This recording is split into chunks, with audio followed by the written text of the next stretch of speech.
Hello అండి, welcome to SS వంటలు and పూజలు. ఈరోజు వీడియో వచ్చేసి mango dry fruit ice cream. ఇది ఎవరైనా చేసుకోవచ్చు, హెల్దీ ఐస్ క్రీమ్ అని కూడా చెప్పవచ్చు. ఎన్ని తిన్నా ఏం కాదు, అంత బాగుంటుంది టేస్ట్ కూడా. ఇది ఎలా ఏంటి అనేది ఇప్పుడు మనం వీడియోలోకి వెళ్ళిపోదాం. అంతకంటే ముందు నా ఛానల్ని ఫస్ట్ సారి చూసే వాళ్ళైతే సబ్స్క్రైబ్ చేసుకోండి. అదేవిధంగా పక్కనున్న బెల్ ఐకాన్ని క్లిక్ చేస్తే మీకు నోటిఫికేషన్స్ వస్తాయి. తర్వాత దీనికోసం నేను 1 కప్పు మ్యాంగో జ్యూస్ తీసుకున్నాను. నేను రసాలు తీసుకున్నాను. ఈ ప్లేస్లో బంగినపల్లి మామిడి పండైనా తీసుకోవచ్చు. మన తీపి దనాన్ని బట్టి షుగర్ వేసుకోవాలి. నాకైతే సగం కప్పు షుగర్ సరిపోయింది. ఇలా ఒకసారి గ్రైండ్ చేసుకోవాలి మెత్తగా. ఇలా గ్రైండ్ చేసుకున్న తర్వాత ఇందులో 1/2 కప్పు పాలు పోసుకోవాలి. కాగి చల్లార్చిన పాలను పోసేసుకోవాలి. ఇలా పోసాక మళ్ళీ ఒకసారి గ్రైండ్ చేసుకోవాలి. ఈ విధంగా ఒకసారి గ్రైండ్ చేసుకున్న తర్వాత మనకు కన్సిస్టెన్సీ వీడియోలో చూపించిన విధంగా ఉంటే సరిపోతుంది. చూశారు కదా, ఈ విధంగా కన్సిస్టెన్సీ ఉంటే సరిపోతుంది. దీన్ని పక్కన పెట్టేసి ఇప్పుడు మనం ఇందులో బాదము నేను 5-6 బాదం తీసుకున్నాను. దాన్ని ఇలా సన్నగా తురుముకోవాలి.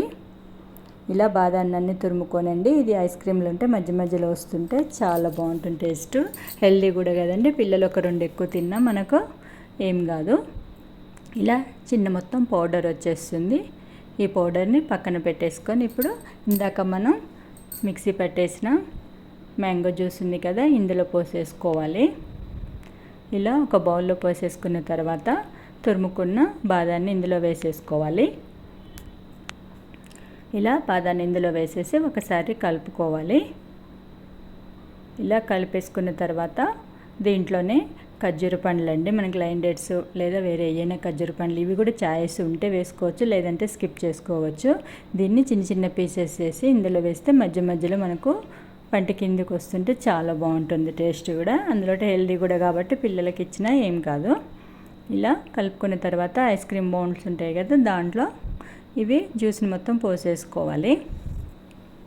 ఇవి లేని వాళ్ళు మనం టీ కప్స్ ఉంటాయి కదా, ప్లాస్టిక్ టీ కాకుండా పేపర్ టీ కప్స్ ఉంటాయి కదా, అందులో పోసేసుకొని, లేదంటే స్టీల్ కప్స్ ఉంటాయి కదా, వాటిలైనా పోసేసుకోవచ్చు. ఇలా 1 by 1 అన్నిట్లో మొత్తాన్ని పోసేసుకోవాలి. దీన్ని ఇప్పుడు డీప్ ఫ్రిడ్జ్లో 8 hours మాత్రం ఉంచుకోవాలండి. నైట్ చేసేసుకుంటే పిల్లలు ఉదయాన్నే తినేయచ్చు. ఇలా 8 hours ఫ్రిడ్జ్లో పెట్టేసుకోవాలి. తర్వాత 8 hours తర్వాత చూద్దాం. ఇంత సింపుల్గా ఇంత హెల్దీ కదండి. కొన్ని ఎక్కువ తిన్నా కూడా ఎవరన్నా ఇంటికి బంధువులు వచ్చినప్పుడు కూడా ఇస్తే చాలా బాగుంటుంది. ఒకసారి ఇలా చేతిని ప్రెస్ చేసుకుంటూ తీస్తే ఐస్ క్రీమ్ తునగకుండా వచ్చేస్తుంది మంచిగా. ఈ విధంగా ice cream mango dry fruits ice cream ready అయిపోయినట్టే. ఓకే ఫ్రెండ్స్, ఈ వీడియో మీకు నచ్చితే లైక్ చేయండి, షేర్ చేయండి, సబ్స్క్రైబ్ చేసుకోండి.